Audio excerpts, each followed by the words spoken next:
All right, listen, man. This is getting out of hand. Thomas Frank needs to chill. All right, he needs to chill. So last week, Manchester City looked imperious. We were talking about, Tijani Reinders could be a steal for Manchester City, 46 million. Oh, Cherky is much cheaper than Verts. We're going to be interested to see what Verts and Cherky are going to do. And you know what Thomas Frank did? He's like, you can have all the technical players you want. We're just going to do old-fashioned English football and run you ragged, run through your back line. And that's what Thomas Frank did. I want people to realize I've been harking and singing his praises for at least the last 18 months. Thomas Frank, he may not be young, but he is one of the best coaches in England right now. Now, person going to push back and say, oh, he had Brentford and, Brentford were fighting for relegation. Anybody would with the kind of owners that they had. They didn't have much spending power. They were losing players. They lost Ivan Toney. But one person was keeping them up in Embuemo, and he had a sidekick in Visa, and they had a fantastic coach in Thomas Frank. And people remember, Thomas Frank was linked with the Liverpool job. So it's not like he was a horrible coach. Liverpool were looking at him when they wanted to replace Klopp. They were looking at Xabi Alonso. They were looking at Ruben Amorim. They were looking at Thomas Frank and other coaches. So he was a part of the conversation. And I was kind of skeptical because I was saying maybe the step up to Liverpool is a little bit too much for him. But boy, have I been proven wrong. Today wasn't, I would love to talk about tactics and how Manchester City would, in the build up and they just looked off it. But today, I thought Thomas Frank and Spurs did the old-fashioned way of football, which was athleticism and running out off the ball in terms of out of possession. And the way how they set up in sometime in a 4-4-2 or 5-4-1, you can talk about the tactics. But in terms of the energy that Spurs had in this game, people, you need to watch the full game again. It was amazing. It was electric. And Thomas Frank had this team running when they needed to have possession of the ball and play around the ball sometime as to, let's play back to Van de Ven or play to Romero or play to Vicario. And they just look so composed and relaxed. So I'm not going to get ahead of myself and say, oh, it's, 2 games in and they already competing for a title. No, I'm not saying that. But what I'm saying is that kudos to Daniel Levy and the Spurs ownership in getting Thomas Frank. I rate Thomas Frank. One person in America would call him a culture shifter or one of those culture changers when you come into an organization or into a club or team, whatever. But Thomas Frank is that. Liverpool had that with Jurgen Klopp. When Jurgen came in, Liverpool were a mess. And when he left, they gone on to win the Premier League because he is a culture mover. He shifts and changes a culture. There are not many coaches in history that is able to change a culture of an organization. Sir Alex Ferguson changed for Manchester United. Jose Mourinho, whether you believe it or not, spending, yes, no. But he did that. Jurgen Klopp has done that. Arsene Wenger has done that.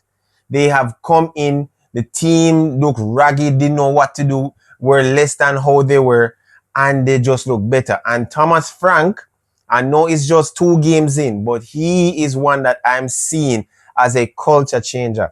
And if Daniel Levy wants to see success for Tottenham Hotspur, he has to back a culture changer like Thomas Frank. He is a special coach. And, he's still a part of my abs and tribalism will kick in.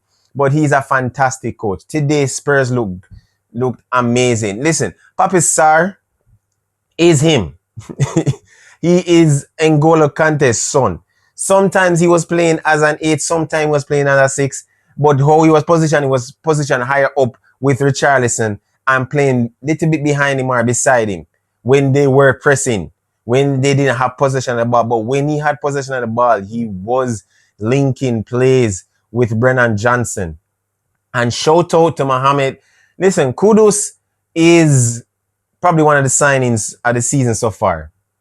I will say. He was doing well for West Ham United.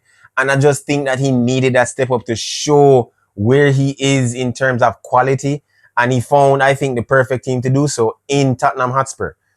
in getting the best out of him with a coach who's able to get the best out of him in Thomas Frank. And kudos, I'm not saying probably he's like Mbuemo, but I think technically he's better. I think off the ball he's a bit better in terms of pressing. But today he was exceptional. Richarlison was very, very good. And defensively, guys, I want to let you know, defensively, Tottenham is way better. They are not going to fall into the 17th or 15th position. I expect them to be in the top 10, especially when they're competing at the Champions League, which is going to be a little bit too much. I still need a quality in depth for the squad. But defensively, what I enjoyed about today was how defensively sound the back line was. Romero maybe had that little one opportunity or chance where it was a little bit rash, but everyone was on one accord. Everyone knew their assignment. Porro didn't need to overextend himself and in terms of trying to do more than what he needed to do. Van de Ven was able to, mark his position and areas on the pitch. Same thing with Romero and same thing with Spence. Spence was very, very good in the 1v1s against Oscar Bob. And we're going to get into Manchester City and Oscar Bob. But he was very good. Every one-on-one opportunity that he faced, he came out successful. And that's what you need from your fullbacks. That is what you need from your fullbacks. And listen, man, today was that day. But we'll have to talk about it. Pep Guardiola has lost to Tottenham at home back-to-back. This is the first time in his career this has happened. Pep Guardiola is having a problem and a struggle with Manchester City. And this possibly, I think, is going to be his last season at Manchester City. I think so.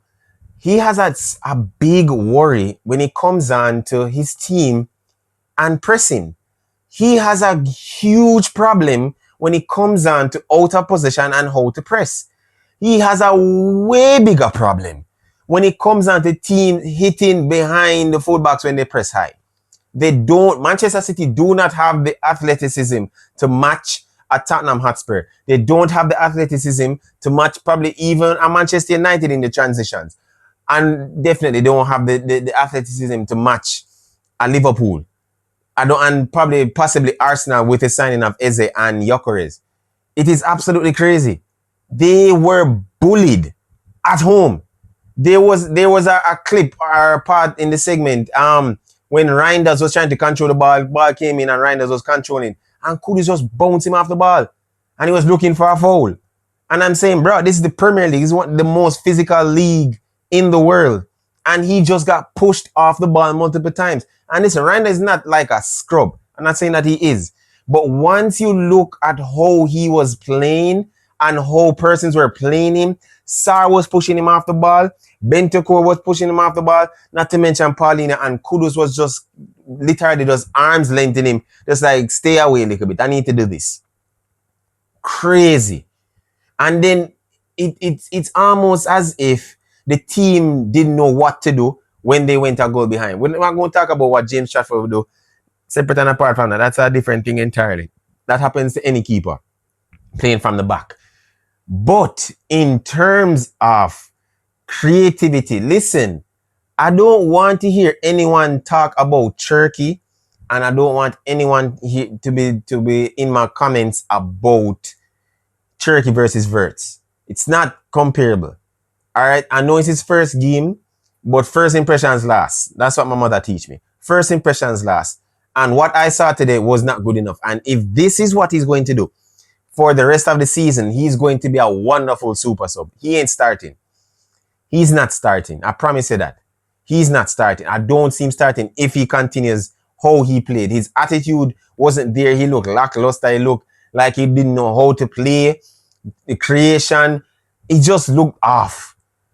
And his kind of response to that was like, all right, I'm playing bad. Let me just see if I can just continue and see how best I can do. No, it's not going to work in this league.